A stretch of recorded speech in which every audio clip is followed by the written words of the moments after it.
बिस्मिल्लाहिर्रहमानिर्रहीम। अस्सलाम वालेकुम। आज मैं आपको भिंडी गोश्त बनाने की रेसिपी दे रही हूँ। तो इसके लिए मैंने यहाँ पर आधा किलो भिंडियाँ ली हैं। यहाँ पर मैं आपको एक बात भी बताती जाऊँ कि आप जब भी भिंडियाँ लें, भिंडियाँ छोटी छोटी होनी चाहिए, क्योंकि बड़ी बड़ी भिंडियाँ सख्त हो जाती हैं और इसमें लेस भी कम हो जाती है और लेसदार भिंडियाँ ही मज़ेदार होती हैं। तो आधा किलो मैंने भिंडियाँ ली हैं। आपने पहले अच्छी तरह से इन्हें धोकर खुश्क करके और फिर काट लेना है। बकरे का गोश्त आधा किलो, रफली कटे हुए प्याज मीडियम साइज के 1.5, टमाटर 4 अदद बड़े साइज के रफली कटे हुए, और बारीक लंबे कटे हुए प्याज ये भी 1.5 मीडियम साइज के, सब्ज मिर्चें 8 अदद और थोड़ा सा हरा धनिया, सुर्ख मिर्च पाउडर 1.5 टीस्पून, धनिया पाउडर 1 टीस्पून, जीरा पाउडर 1 टीस्पून, हल्दी पाउडर 1/2 टीस्पून, नमक हस्बे ज़रूरत, और गरम मसाला 1/2 टीस्पून,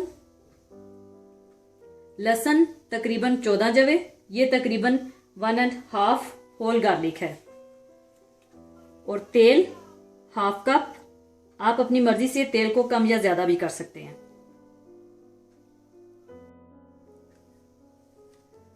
सबसे पहले आप एक बर्तन में तेल,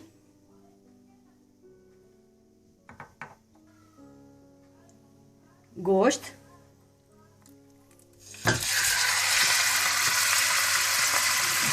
प्याज,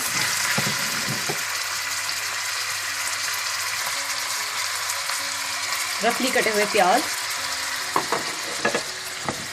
और रफली कटे हुए टमाटर,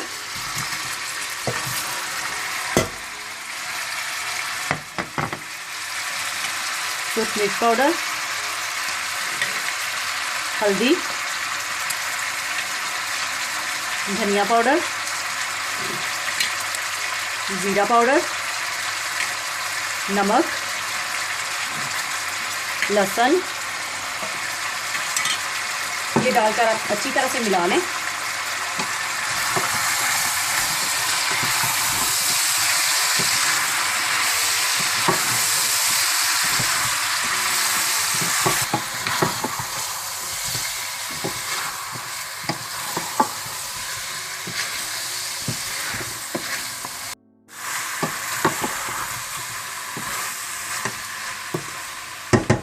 अच्छी तरह मिलाने के बाद आप इसे ढक दें।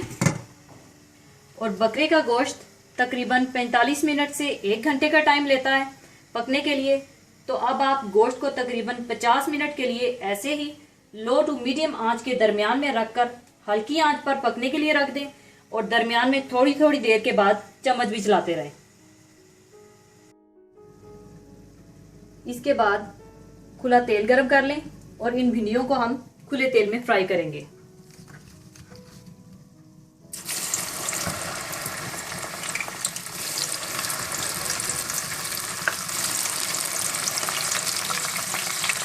प्लीज आप इस बात का ध्यान रखिएगा कि भिंडी को आपने ओवर फ्राई नहीं करना, बहुत ज्यादा ब्राउन नहीं करना।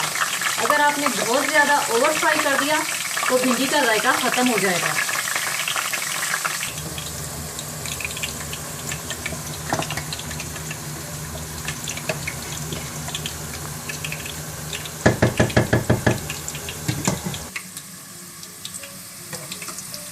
ये देखें, जब इस तरह से भिंडियां हो जाएं तो आप निकाल लें।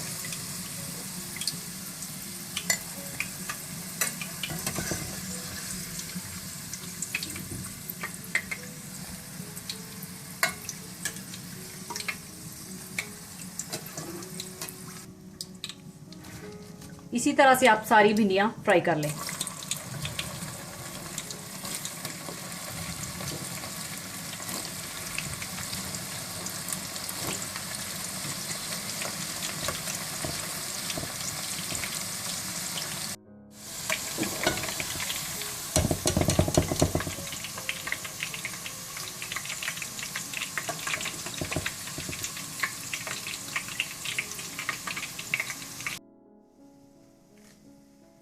सारी भिंडियां मैंने फ्राई कर ली हैं।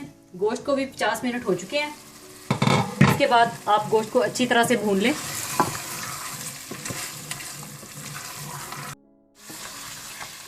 अच्छी तरह भूनने के बाद आप इसमें हरी मिर्चें और लंबी कटी हुई प्याज भी डाल दें।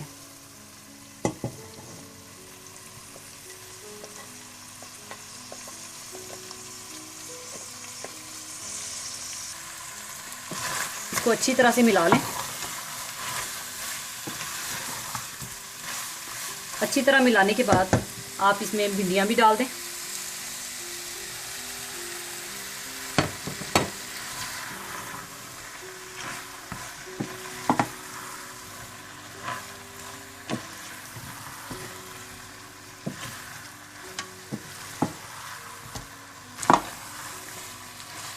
अच्छी तरह मिलाने के बाद इसका ढक्कन बंद कर दें और इसे बिल्कुल हल्की आंच पर दम दे दें 10 से 15 मिनट के लिए। 10 से 15 मिनट दम देने के बाद आप इसे फिर से मिला लें।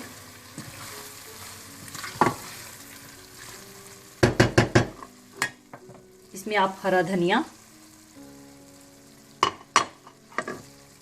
और गरम मसाला डाल के मजीद आप 2 मिनट के लिए और दम पर लगा दें।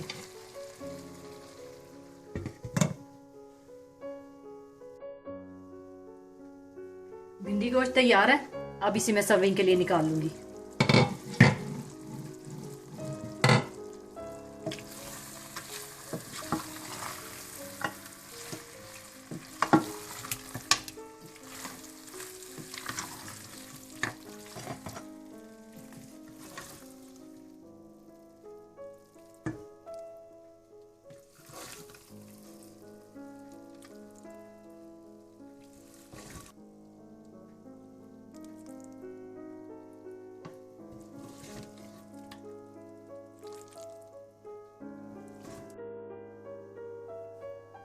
ऊपर आप अगर चाहें तो कटा हुआ हरा धनिया थोड़ा सा डाल दें। लीजिए, बहुत ही मजेदार भिंडी गोश्त तैयार है। जरूर बनाइएगा और दुआओं में याद रखिएगा। जाने से पहले मैं आपके साथ एक बहुत ही खूबसूरत हदीस शेयर करना चाहूंगी। हदीस इस तरह से है, रसूलुल्लाह सल्लल्लाहु अलैहि वसल्लम ने फरमाया, क़यामत के दिन तुमको तुम्हारे और तुम्हारे बाप के नामों से पुकारा जाएगा, लिहाजा तुम अपने अच्छे नाम रखो। इसी के साथ ही मैं इजाजत चाहूंगी। अपना बहुत ख्याल रखिएगा। अल्लाह हाफिज।